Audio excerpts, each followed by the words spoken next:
नमस्कार, मेरा नाम है डॉक्टर पुरु धवन और आज इस वीडियो में हम बात करने वाले हैं उन गलतियों के बारे में जो कि एक पैरालिसिस पेशेंट को गलती से भी नहीं करनी चाहिए। अक्सर पेशेंट आते हैं, क्लिनिक में बैठे होते हैं और उनके कुछ सवाल ऐसे होते हैं जिनका आंसर देना मेरे लिए भी मुश्किल हो जाता है। कभी-कभार पेशेंट पूछ बैठता है कि क्या मैं स्मोकिंग कर सकता हूँ? तो हमें बहुत मुश्किल से आंसर देना पड़ता है कि आप स्मोकिंग को छोड़ने की कोशिश कीजिए क्योंकि स्मोकिंग छोड़ना आसान नहीं होता। बट अगर आप स्मोकिंग करते रहेंगे तो हो सकता है कि आपको दोबारा से पैरालिसिस का अटैक हो जाए।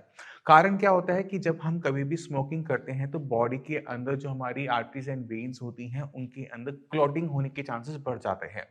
निकोटीन की वजह से बीपी भी हाई रहता है और दोनों ही बड़े फैक्टर होते हैं जिसकी वजह से पैरालिसिस होने की चांसेस भी बढ़ जाते हैं।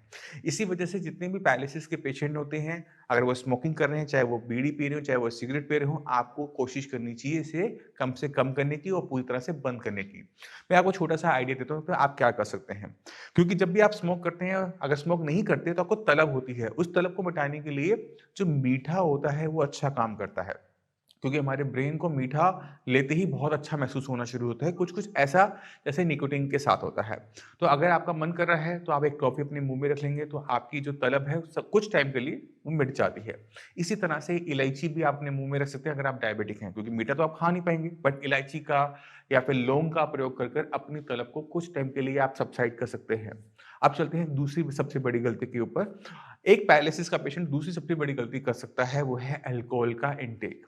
अल्कोहल जो होता है हमारे जब बॉडी में जाता है तो हमें अजीब-सा फ़ील होता है। हमारे ब्रेन में जाता है तो हमारे वो ब्रेन के अंदर इफ़ेक्ट डालता है। अब जो हम अल्कोहल ले रहे हैं पैरालिसिस पेशेंट में, तो वहाँ पर क्या होता है कि जो ब्रेन में डेवलपमेंट होनी है ना, वो स्लो डाउन हो जाती है। क्योंकि ब्रेन में ही नुकसान हुआ था, ब्रेन में ही क्लॉट आया था, ब्रेन में ही नस फटी थी, ब्रेन का ही टिश्यू नुकसान में आया था। तो अगर किसी भी रीज़न से इस ब्रेन को दिक्कत होगी तो हमारे जो इम्प्रूवमेंट आ रही है हाथ-पैर में वो कहीं न कहीं बंद हो जाती है या फिर बहुत स्लो डाउन हो जाती है। तो दूसरी गलती आपने बिल्कुल भी ये नहीं करनी कि आपने अल्कोहल का इंटेक करना है। अब चलते हैं तीसरी सबसे बड़ी गलती के ऊपर जो कि हमें देखने को मिलती है। पैरालिसिस पेशेंट को पता है कि उसे पैरालिसिस क्यों हुआ था। उसे पता होता है कि मेरा बीपी बढ़ा था तो मेरा ब्रेन हैमरेज हुआ या फिर वो क्लॉट आया था जिसकी वजह से उसे दिक्कत हुई। अगर आपको बीपी की दिक्कत है, आप बीपी की मेडिसिन नहीं ले रहे, बीपी आपका हाई बना हुआ है या मेडिसिन लेने के बावजूद भी वो कंट्रोल में नहीं आ रहा और आप उसे इग्नोर कर रहे हैं, उसे चेक नहीं कर रहे, तो ये तीसरी सबसे बड़ी गलती आप लोगों के लिए साबित हो सकती है। क्योंकि अगर बीपी दोबारा से बढ़ता है, तो दोबारा से पैरालिसिस का अटैक आने की पूरी-पूरी चांसेस होती हैं। मौका एक बार मिलता है सुधरने का, अगर आप उस पे ना सुधरे, तो कोई भी डॉक्टर आपकी मदद नहीं कर सकता। तो आप अगर ब्रेन हैमरेज के पेशेंट हैं, आज अपना बीपी चेक कीजिए, मेडिसिन लेने के बाद चेक कीजिए, दिन में कई बार चेक कीजिए। अगर आपको लगता है कि आपकी रीडिंग हाई आ रही है, तो आपको अपनी मेडिसिन को बदलने की ज़रूरत है। इसी तरह से अगर आपको दिक्कत कोलेस्ट्रॉल की वजह से हुई है, शुगर के पेशेंट हैं आप, तो अपना कोलेस्ट्रॉल का, शुगर का टेस्ट बार-बार करवाइए, जिससे ये कन्फर्म किया जा सके कि आपकी जो कोलेस्ट्रॉल लेवल्स हैं, आपके शुगर लेवल्स से कंट्रोल हैं। क्योंकि कोलेस्ट्रॉल और शुगर ही क्लॉटिंग फैक्टर सबसे बड़ा माने जाते हैं। इन्हें कंट्रोल में रखना ज़रूरी है। इसके लिए चाहे आपको अपनी मेडिसिन की मात्रा बढ़ानी पड़े, मेडिसिन बदलनी पड़े, डॉक्टर के पास बार-बार जाना पड़े, पर ये काम आपको करना ही पड़ेगा, दोबारा लकवे से बचने के लिए। चौथी सबसे बड़ी मिस्टेक एक पैरालिसिस का पेशेंट क्या कर सकता है, वो है खाने में बहुत ज़्यादा बदलाव कर देना। अक्सर पेशेंट आते हैं, बहुत कमज़ोर हो चुके होते हैं, कई-कई किलो अपना वज़न गिरा रहे होते हैं, उनसे पूछो कि आप क्या खा रहे हो? तो कहते हैं कि हम अपने पेशेंट को घिया, तोरी, टिंडा देते हैं और कोई सब्ज़ी देते नहीं हैं, हम उन्हें कोई दालें देते नहीं हैं, फिर भी ये ठीक नहीं हो रहे। तो आपको समझना पड़ेगा कि अगर आप अपनी बॉडी को देखो, तो अपनी बॉडी में अगर सही खाना डालोगे, तभी तो ब्रेन में इम्प्रूवमेंट आएगी।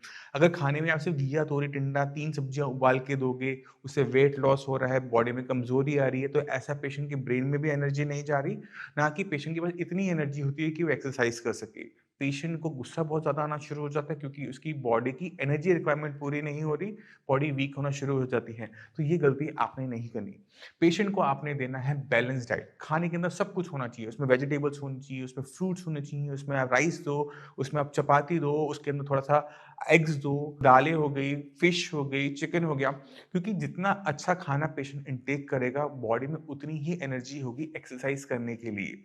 आपने किसी भी तरीके से बॉडी को वीक नहीं होने देना होता। अगर पेशेंट की बॉडी वीक होती चली जाएगी, पेशेंट पूरी तरह से बेड रिडन होना शुरू कर देगा और पेशेंट को ठीक करना इम्पॉसिबल हो जाएगा। इसके बाद चलते हैं अपनी 5th सबसे बड़ी मिस्टेक के ऊपर, वो है एक्सरसाइज़ को ना समझना। अगर आप पैरालिसिस के पेशेंट हैं, आप देख रहे हैं कि आपके पैर में मूवमेंट नहीं है और आप पैर में मूवमेंट लेकर आना चाहते हैं, तो अक्सर पेशेंट को देखा जाता है कि पेशेंट के घर में जो फिजियोथेरेपिस्ट आ रहा है, वो जो एक्सरसाइज करवाता है, पेशेंट बस उतनी ही एक्सरसाइज करता है, अपनी तरफ से एफर्ट नहीं डालता। एक फिजियोथेरेपिस्ट पेशेंट को लिटाकर बिठा के एक्सरसाइज करवाता है। बहुत कम वो चला पाते हैं क्योंकि उनके पास टाइम बाउंड काम होता है। आपको 45 मिनट दिए, 1 घंटा दिया, फिर अगले पेशेंट को देना है, तो वो अपने शेड्यूल में बंधे हुए होते हैं। मगर आप लोग क्या गलती करते हैं कि उनके जाने के बाद कोई एक्सरसाइज नहीं करते, या तो बेड पे बैठे रहेंगे या फिर आप लेटे रहेंगे। आपने ये गलती नहीं करनी है। आपने गलती कैसे खत्म करनी है? आपने उन्होंने जो एक्सरसाइज करवाई थी, वो मसल्स को खोलने के लिए करवाई थी। आपने अपने ब्रेन को ट्रेन करना है दोबारा से चलने के लिए। तो जितना आप चलने की कोशिश करोगे, उतनी जल्दी ही उतनी अच्छी आपके पैर के अंदर इंप्रूवमेंट आएगी।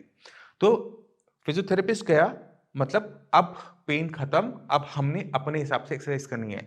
और मैं इस चैनल पे इतनी वीडियोस बना चुका हूँ कि अगर आप चलना चाहते हो, तो सिर्फ चलो। आप बस अपने पैर को सही से रखने की कोशिश करो। जब आप चलते हो तो देखो कि आपका पैर किस तरह से पड़ रहा है। क्या वो तिरछा पड़ रहा है, टेढ़ा पड़ रहा है? क्या आप अपने पैर के पंजे को पहले लगा रहे हो? और उसको ठीक करने की कोशिश करो कि आपका पैर सही तरीके से जाए। तो हमेशा मैं बोलता हूँ कि पैर ठीक करना है तो टिप टू टो वॉक करेंगे, यानी एक पैर रखेंगे तो पहले अपना एड़ी लगाएंगे, फिर पंजा, फिर एड़ी, फिर पंजा, और एक तरह से लाइन में चलने की कोशिश करेंगे, जैसे हम कैट वॉक भी कह सकते हैं। तो मैं इस वीडियो के एंड में आपको उस वीडियो का लिंक दे दूंगा, उस पर जाकर आप इसको सही तरीके से समझ सकते हैं। इसी तरह से हाथ की बात भी होती है कि हमें अगर अपने आर्म में इंप्रूवमेंट लेकर आनी है, तो हमें समझना पड़ता है कि हमें दिक्कत कहाँ महसूस हो रही है।